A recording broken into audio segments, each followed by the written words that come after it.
दोस्तों चीनी के दाम बहुत महंगे हो चुके हैं। चीनी हो गई है 70 खुदरे थोक बाज़ार में 70 रुपये और खुदरे बाज़ार में यानी कि रिटेल मार्केट में it's 75 to 80। So what is the reason for sugar inflation. तो एक बात आपको समझनी होगी कि शुगर के प्रोडक्शन में 70 रुपये महंगाई होने की वजह क्या है। एक तो prices involution, prices transport cost, increase in the transport cost. जो कच्चा माल है, हमको जानते हैं कि शुगर के लिए कच्चा माल होता है आपका sugar canes, and the sugar canes transportation requires lots of fuel. और आप तो जानते हैं there is a high rise in prices of the petrol and the diesel, so there is a increase in the cost of the transportations of the कच्चा माल. So there is the one reason. Another one reason is that the बिजली महंगी होना। आप जानते हैं कि factory में बनता है चीनी और इट रिक्वायर्ड ये काफ़ी सारे process undergo lots of processes which include boiling, segregation, और उसके बाद फिर भी शुगर काफ़ी एंड हीटिंग और उसको crystallisation, so that required lots of energy और in the form of the heat energy. और ये बनाने के लिए काफ़ी सारा बिजली का खर्चा होता है। और आप जानते हो कि बिजली के यूनिट 3 से 4 रुपये पहले थे, अभी 8, 9 और 10 रुपये पर यूनिट।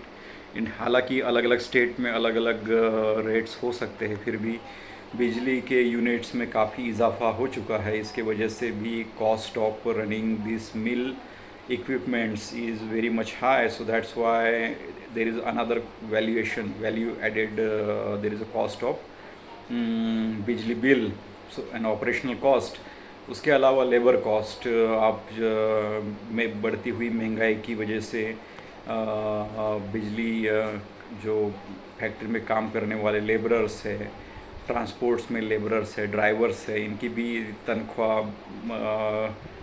बढ़ती है, तो वो भी कॉस्ट ऐड हो जाता है एज अ इंक्रीजिंग कॉस्ट। तो ये सब चीज़ें देखते हुए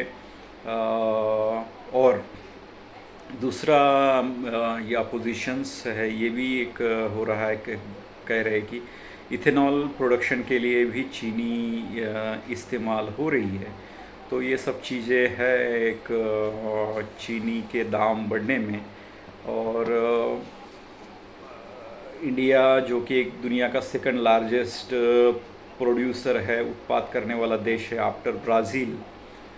ब्राज़ील में directly they acquired for ethanol, where as in India so there is a not surety about the product, either it may land for sugar production or either it may land for ethanol production. So एक biodiversity, एक clear cut pathway होना चाहिए, एक decide होना चाहिए, एक decision होना चाहिए कि ये जो चीनी है या शुगर केन्स है, ये हम किस तरफ, हमारा उद्देश्य क्या है और हमारा टारगेट क्या है। तो इस तरह अभी फेस्टिवल सीज़न आने वाला है, so there will be increase in demand for sugar, so the prices are going to rise further, so there is a chances that this prices may go further. इस तरह चीनी हमको बहुत संभल के यूज़ करना चाहिए। चीनी तो कम प्रोडक्शन होना चाहिए। और दूसरा चीज़ है मिलावट भी हो रहा है जो फॉर मिठाई एंड ऑल अदर थिंग्स। तो देखते हैं अब शुगर केन या शुगर चीनी का प्राइस कितना बढ़ता है और कितने मार्क को वो हिट करता है। Thank you for watching and for the latest update V subscribe and like this channel. Thank you.